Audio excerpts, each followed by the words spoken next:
Olá a todos! Hoje, em prol do trabalho interdisciplinar de Biologia e Geologia, viemos falar um pouco sobre ciclos de vida. Antes de tudo, vamos nos apresentar. Eu sou a Carolina. E eu, Ana Mar.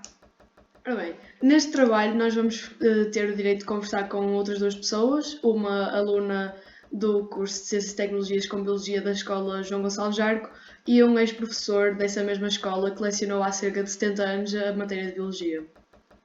Só existe um porém. Estes dois nossos convidados não conseguiram estar presentes hoje. Portanto, iremos falar com eles via online.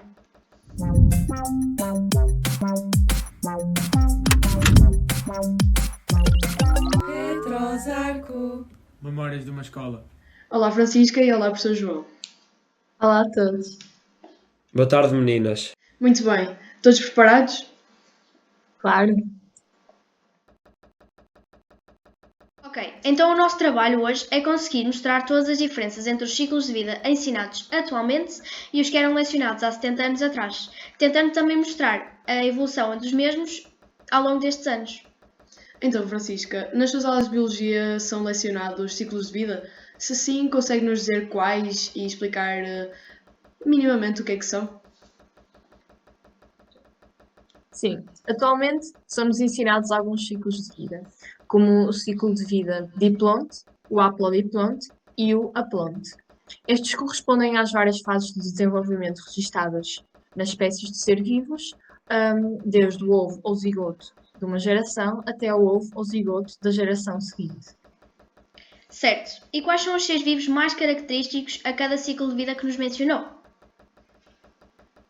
Para o ciclo de vida diplonte, são característicos animais e algumas algas. Já para o haplodiplonte, são as plantas e algumas algas também. E por fim, para o aplonte, dizem respeito de fungos e, novamente, algumas algas. Muito bem. Agora direcionado ao professor João. Há 70 anos, estes três ciclos mencionados pela Francisca eram lecionados?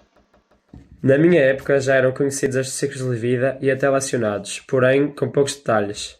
Nos anos de 1950, pouco se sabia sobre o DNA e a genética molecular, tendo sido o DNA identificado como material genético apenas em 1953 por Watson e Crick. Mas se haviam tão poucos detalhes sobre isto, como é que eram ensinados os ciclos de vida?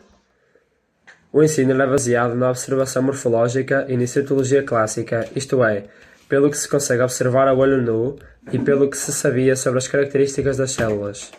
Aqui, os biólogos usavam tanto a citologia clássica como a observação morfológica para explicar como a pleidia variava entre fases. Francisca, consegue-nos explicar o que é a pleidia? A pleidia é o termo designado para definir o número de cromossomas de uma determinada célula. Por exemplo, no ciclo de vida aplonte, as células têm uma ploide, isto é, são N. Já no diplonte, a ploidia é diploide, são 2N. No haplodiplonte existe uma variação entre ploidias, ora são haploides, ora são diploides, ou seja, são N ou 2N. No caso dos seres vivos haplodiplontes, há também uma alternância de gerações, tendo uma geração gametófita e uma geração esporófita. Obrigada. Passando para outro tema. É-nos conhecido que, em 1950, eram ensinados outros 8 tipos de ciclos de vida. Professor João, isto é verdade? Sim, é verdade. Eram ensinados diversos ciclos de vida, como o ciclo haplobiontico aplonte, ciclo haplobiontico diplonte, ciclo haplodiplobiontico, ciclo zigótico, ciclo gamético, ciclo espórico, ciclo parenogenético e ciclo pedogénico. Uau, tantos ciclos!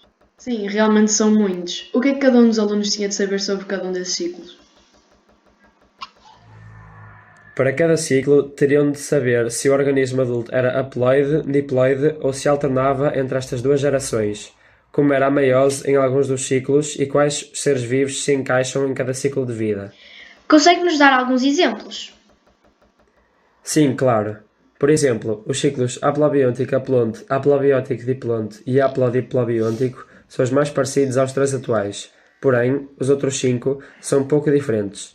No ciclo zigótico, era preciso saber que o organismo é haploide e o zigoto diploide, pois são formados por meiose pós-zigótica e que o zigoto não cresce e apenas forma células haploides.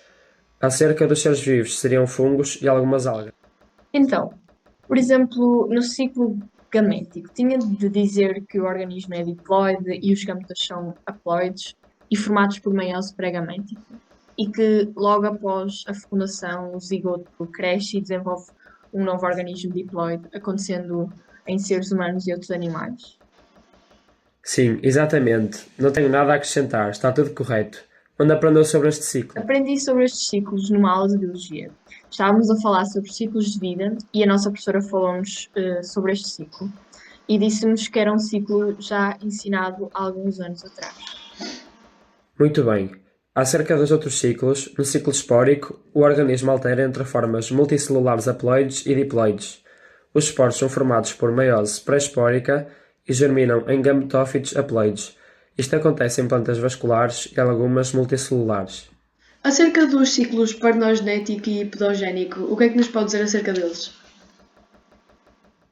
No ciclo parenogenético ocorre reprodução assexuada em organismos que normalmente teriam sexuada, onde não irá haver fecundação. O organismo desenvolve-se a partir de um óvulo não fertilizado, por exemplo, em abelhas, alguns répteis e em insetos. Ok, então este ciclo deverá ser o mais diferente em relação aos outros, certo?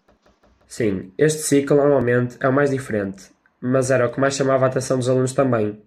Bom, por fim, acerca do ciclo pedogénico, ocorre reprodução em fases larvais, mas sem atingir a fase adulta. Pode envolver partenogênese ou reprodução sexuada precoce, e acontece em larvas de algumas espécies de insetos, como besouros e vermes. Professor Sim. João. Professor João. De nada.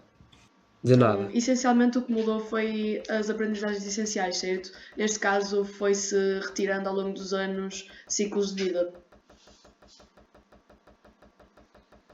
E a introdução dos conteúdos da genética molecular e do DNA que não haviam sido bem descobertos, não?